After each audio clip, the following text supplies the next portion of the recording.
Estimating a population standard deviation is working with a chi-squared distribution, which is skewed to the right and can be zero or positive only. Unlike normal distribution graphs, our skewed right graph starts here at 0, jumps up quickly, and then slowly has a tail that moves to the right. The height and the hill sort of gradually changes depending on the values for our degrees of freedom. Since this is a chi-squared distribution, the values along the horizontal axis are called chi-squared values rather than z-scores. Your confidence interval estimate also includes units.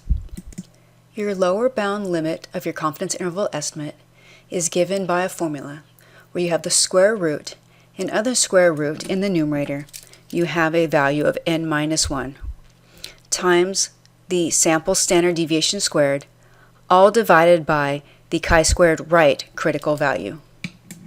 Your population standard deviation is going to be in between that and your upper bound. Your upper bound formula looks very much like your lower bound formula, where the only difference is that the denominator is your chi-squared left critical value. For your rounding rules, when you are given original data, you're going to round your confidence interval limits to one place more than the data given.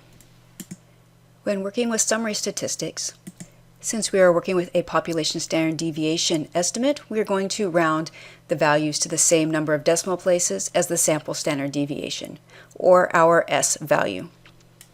Your chi-squared distribution has degrees of freedom.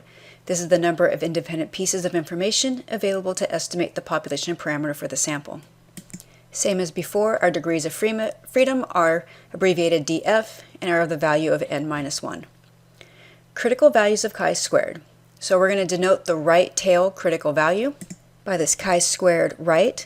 Notice that we have what looks like a big uppercase X squared. That's how you write chi-squared. And with a subscript of an R to denote the right-tailed critical value. The left-tailed critical value looks very similar. We just use a subscript of a uppercase L.